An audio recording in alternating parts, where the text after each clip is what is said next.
Hi, my name is Brian Pullis. I'm one of the principals with Pullis Investment Group.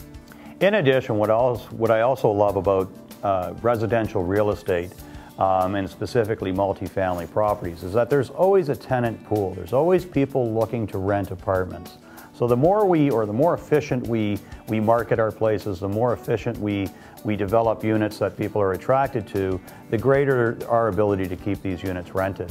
The other area, which is, I guess, the icing on the cake when it comes to real estate investing, is the fact that we can leverage this asset. Now, the banks are always willing to invest in a good quality property, a property that has a good, solid management team behind it. And with multifamily, that's how the properties are judged. They're judged based on the individual property and the management team that comes to the table.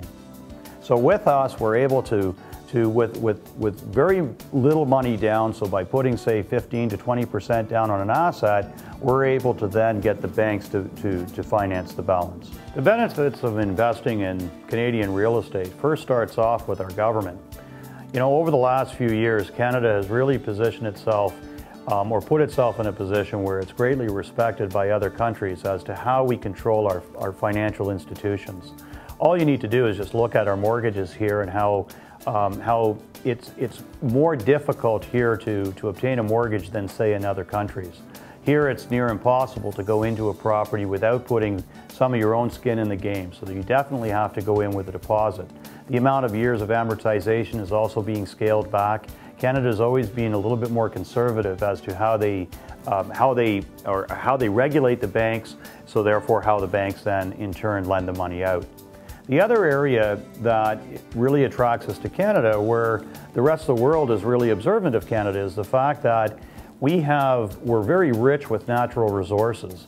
And what basically that means is that the rest of the world need and want what we have, which basically helps control our economy, helps influence our economy and keep our economy continuously growing.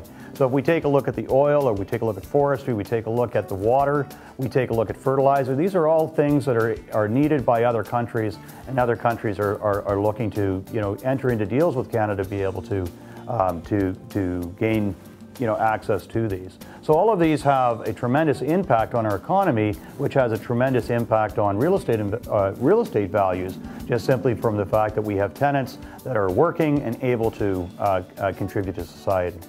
I started investing in RRSPs back in the 1980s. At that time, it was very common that people were looking at alternative ways to supplement their retirement plans. It was basically feared that as the baby boomers approached retirement age, that the funds would be less available for them as far as monies that would be coming from the government.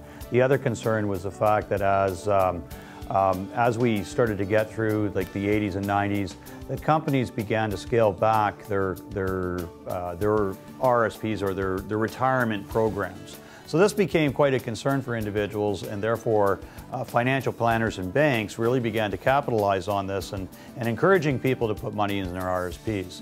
My exception with that is that, and I'm not, I don't want to criticize like the financial planning industry as much as my experience. My experience with the whole program was that, you know, after a certain period of time, I calculated how much money I'd put in and realized that there was no money that I made as far as investment, that I was fortunate to have the money that I gave them still in the account. I was also, in recent years, in the last 12 years, I've been the guardian of two investment portfolios, family members, that is. And I was able to observe, it was actually easy to observe with theirs because there was no monthly contributions kind of going into place. And that's really, you know, kind of confuses people, is that, you know, they started off the year perhaps with $5,000 in the account, and then throughout the year they've been putting $200 a month more. And at the end of the year they're sitting there with $6,000. Well, the 6 is greater than the 5, so therefore they think they're up as far as their investment, not really calculating that they've been giving $200 a month over the course of that term. So with these two that I was a guardian of, it was actually really easy to monitor because a lump sum amount went in 12 years ago, and it was just simply every year being able to look at the statements and being able to see where it is. And I can tell you 12 years later that in both cases, the amount that's sitting on that statement today is less than it was when we gave it to them 12 years ago. Two areas that don't get enough attention, and surprisingly you might find that your local bank and financial planner don't have much knowledge about, is the ability to be able to invest your RSPs through your self-directed RRSP account into first and second mortgages, as well as limited partnerships through an exempt market dealer.